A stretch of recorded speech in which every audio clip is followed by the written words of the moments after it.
did not generate an earthquake, it did create seismic waves which could be and were measured.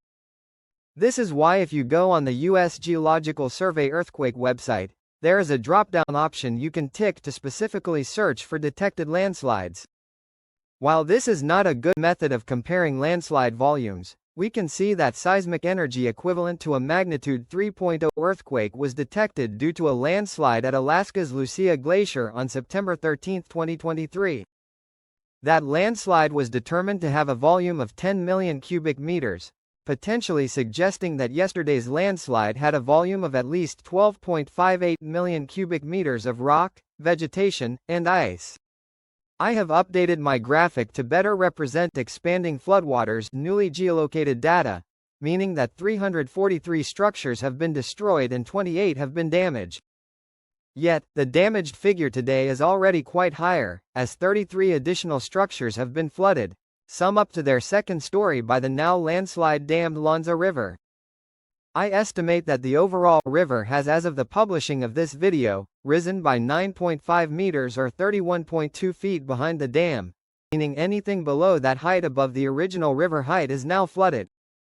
Water is continuing to pool at a rate of 5 cubic meters per second, or a full Olympic-sized swimming pool worth of water every 8 minutes and 20 seconds. While this is once again an educated guess, it seems to me that the newly created lake behind the dam will rise another 10 meters, affecting this shaded area by 7 a.m. local time on June 1st Street. About 432,000 cubic meters of water are being added every day to the now 532,800 cubic meters of water that has caused the flooding observed thus far. Since it is in my opinion quite likely that this landslide dam will eventually be breached and lead to a flood downstream, multiple settlements have been partially evacuated close to the river. Additionally, further evacuations have been ordered to all of Weisereed, as while the major landslide stopped just short of the center of that village, there is now a risk of additional landslides, some of which have already occurred today. While at least a few 100,000 cubic meters of rock on the original ridge, which was the landslide source, is still deemed to be unstable, there is also the recently emplaced large landslide deposit, which itself is also potentially unstable, especially on steeper terrain. This means that now both the north and south of the river valley can experience said form of additional landslides, which will be made even more likely to occur during the next few heavy or just general precipitation events.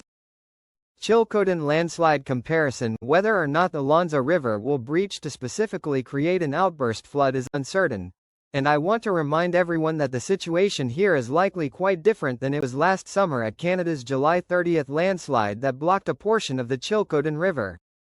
The Chilcotin River is truly a major river in Canada, with an average flow rate of around 110 cubic meters per second of water, while the Lanza River is only a minor river in Switzerland, with an average flow rate of only 5 cubic meters per second.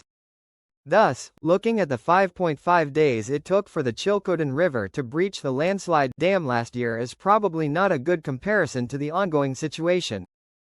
Regardless, with unstable terrain, severe flooding, and continuing landslides, it is unsafe for anyone to operate in or be near the landslide site. This week's landslide is comparable in 1806 Goldau landslide terms of the level of destructiveness, albeit without any confirmed deaths, to the presumably larger volume Goldau landslide in 1806. As a final note, I would like to thank my YouTube channel member Marina Grubisa for supporting my work.